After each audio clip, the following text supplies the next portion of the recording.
Brad Garlinghouse says we are unlocked and ready to roll. We're going to talk XRP price along with Ripple ecosystem news that you need to hear. Massive adoption along with ETF products, inflows, outflows, players get... I say lots of naughty things, so here's your warning. Oh, some green up on the screen this Monday. And happy Monday to you all. But before we get into the crypto news, what's the deal? Yeah, you the viewer? Yeah, you matter most. That's why your comments come in the beginning. Elvin3577 dropping some euros on the channel. Thank you much for the support. Says thank you. Well, you're welcome, and thank you for supporting the channel. Greatly appreciate the euros. G Bishop says, tell them the way it is, Klaus. If they can't pay attention to what you're saying, they don't need to be in crypto. Yeah, I specifically said that one of the ideas thrown out was that they were going to sell some gold and buy BTC with it. I didn't say that's what they're doing. I said that was one of the biggest ideas floated so far. Smack Monkey says, Klaus, my kind of smackdown, said Smack. Lay it down to those special Ks. Yeah, those doorknob humpers. For real. Watch the video, people, before you comment, especially if you're going to comment stupid stuff. Green on the screen? Yes. But I've got breaking news you need to hear about. Fartcoin explodes 88% in 7 days. Crypto adoption, utility, melting faces, billions, trillions will flow. No, not really. It's just Memecoin bullshit. Bitcoin sitting at 88,407. ETH is 2093. XP at 247. We're going to talk about it at the end. HBAR 19.5. Doge 18.7. Swede 243. Sol 142. ADA 74 cents. And XLM melting faces.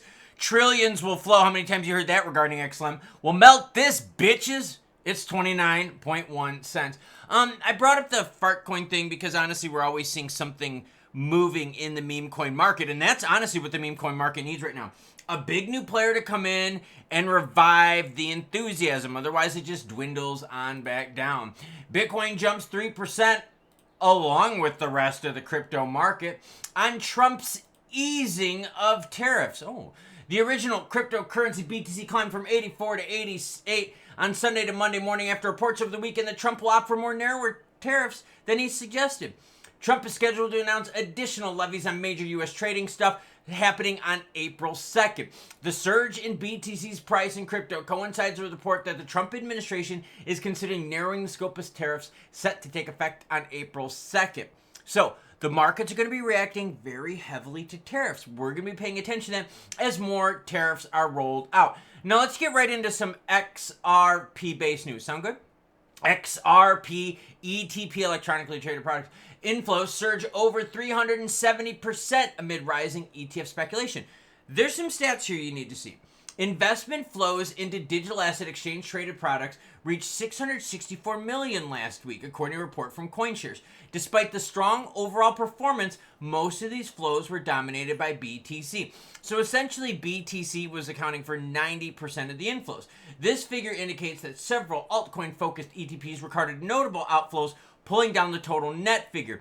Ethereum saw the largest outflows with 86 million leaving. Oh, by the way, I've got that report right here. And guess what? It's linked in the description below. You know, the ball bag down there, got you covered. Let's look at some charts. Let's learn. Okay. Asset inflows or outflows. Look at this. Inflow, inflow, inflow, massive outflows, and we've turned things around. Now let's hope this trend stays. Hit the notification bell so you don't miss out, because as we get more data, I share it with you so that you can make the best decision. Okay, this is an interesting one, okay? Look at some of these. XRP inflow, SWE outflow, ETH, massive amounts of outflow, XRP staying pretty good. Now, throwing this out here, we saw massive outflows for this month. Massive ones.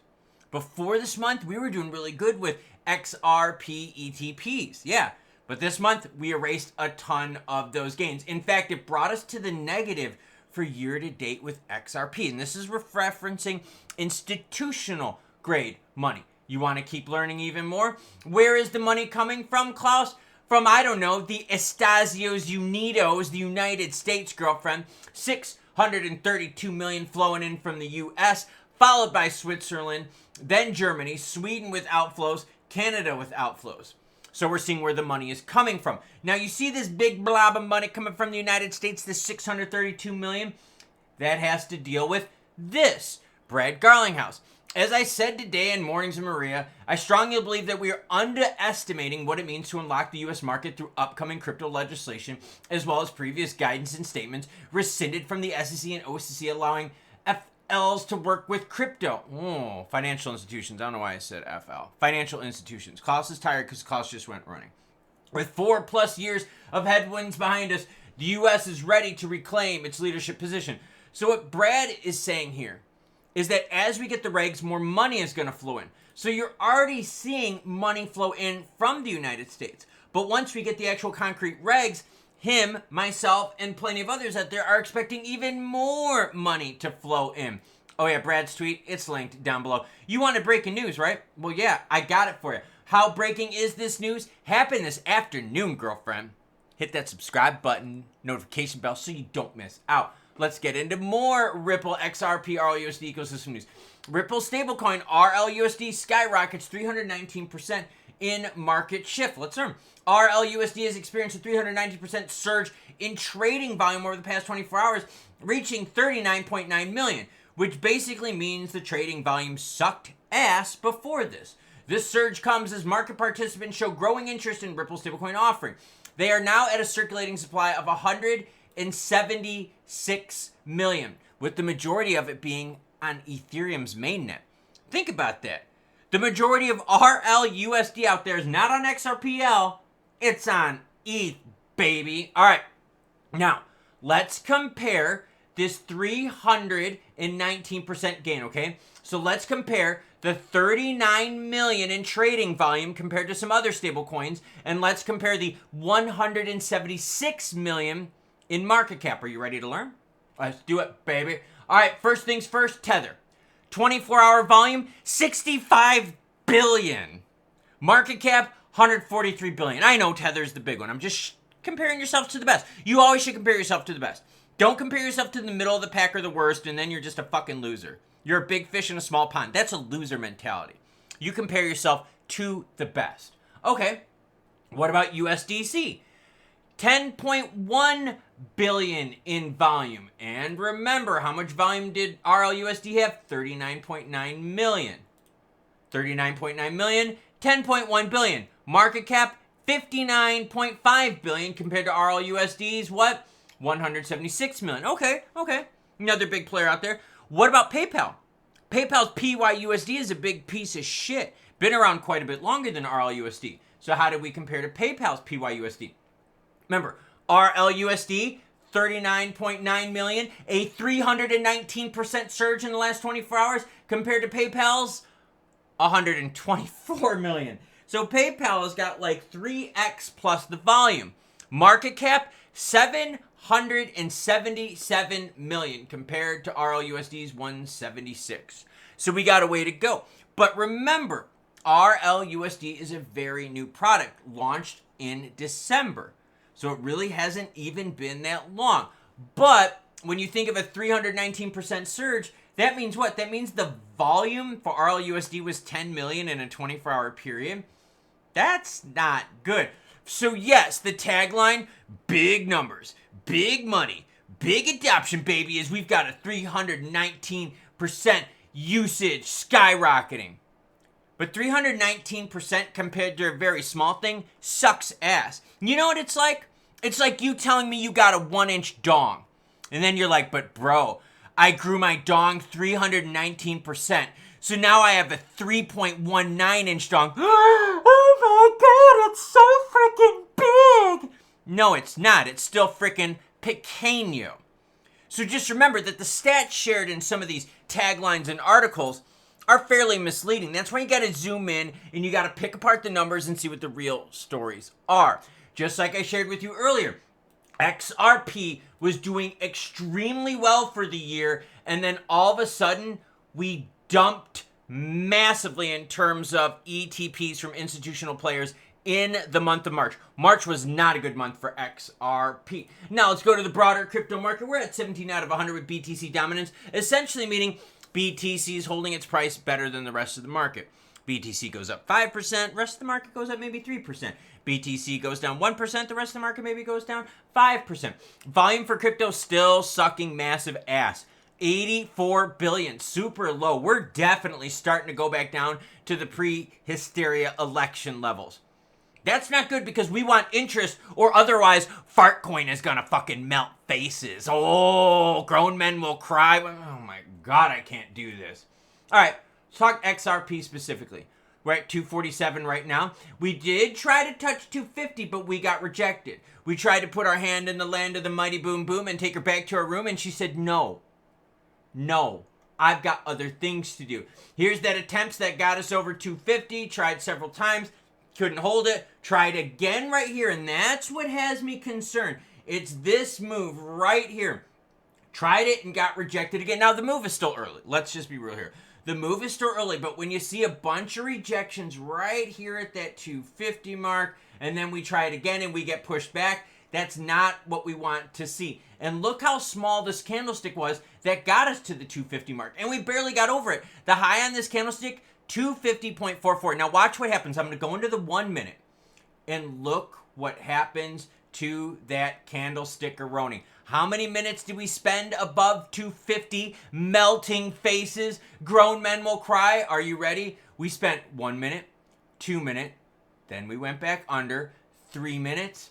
4 minutes. We spent 5 minutes at 250. Couldn't hold it and we're pushed down from there. Like I said, the move is still early, but we have to pay attention to what the market is showing us. And if you look at the near-term moves, you can see exactly that the market is like, yo, girlfriend, I don't know about 250 XRP because we got to 259.9 on the announcement from Brad, and then you saw we erased those gains real quick. We tried again to get to 250 and above right here, twice on March 20th. Pushed back down. Now we're trying again. We got pushed back down on that single candlestick that I shared with you, the 5 minutes worth of the juicy action.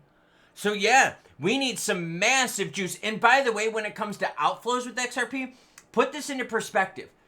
The month-to-date outflows for XRP, $500 million.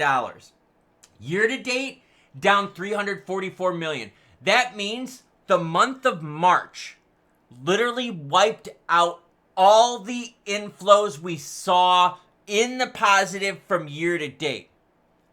The institutional players out there are telling us something. What they're telling us is, number one, they're not too down with XRP above 250 at the moment. At the moment, things always change. This is dynamic. Crypto is like sports. You don't win every game, especially baseball. You don't have a great day every day. You don't have great days all day. You could wake up in the morning and feel great, and then all of a sudden get into a car accident, and all of a sudden your day is bad. That's how crypto is. It's dynamic. It flows. So it's not all sunshines and rainbows and melting faces unless you're a Fartcoin fanboy. Up 88%. So yeah, XRP, going to be paying attention to the charts. Going to be also paying attention to institutional money. You want to pay attention? It's linked down below. You know that ETP, exchange traded products? I don't know, I always keep saying electronically. It always bothers me. But anyways, those ETPs, we were in the inflows with institutional money for XRP for this entire year. And then 1 month wipes it all out and then some. We lose $500 million. We were in the positive by 200 something million, and that gets wiped out. We see XRP try to touch 250, we get pushed on back down. We see XRP breaching 250, hitting the 259 high on the candlestick when it comes to Brett Garlinghouse's announcement. We get pushed on down. We see the market rallying a little bit because of an expectation and easing of tariffs. Good, but not great. Is there green on the screen? Yeah, there's some, but it's not like super deep green. Now, mind you, some players out there are going to tell you, oh, bro, this is good. Stuff changes in crypto all the time. And what you're noticing right now with these inflows is exactly the same vibe that I'm sharing with the news. There are some days these institutional players are all about it, and other days where they're like, no, I ain't touching this shit. It's not like players get in and go, oh, this is what I'm doing, and they don't change their plans ever. Plans change all the time. And you're seeing that with the volatility. You're seeing it where certain players are trying to make moves and they get rejected. What about Pi Network? Same thing, right? People were all cool with that, and then all of a sudden all the players started dumping it. Why? Because they're like, oh man, so you're not going to really do anything new? And that's the story, Morning Glory. So stay tuned because I've got more for you. This week, we got a little Paul Atkins SEC confirmation hearing. We also got a little bit of Crypto Summit action going on. We also got Klaus with a little bit of what? Oh, nice volume in my hair because I just showered and deep conditioned. In fact, some might say that my hair has more volume than RLUSD, which is up 319%. So have fun with your 1-inch dong, turning it into a 3-inch dong, telling me that you grew it by 300%. It's still a pequeño dong. Choo choo, bitches.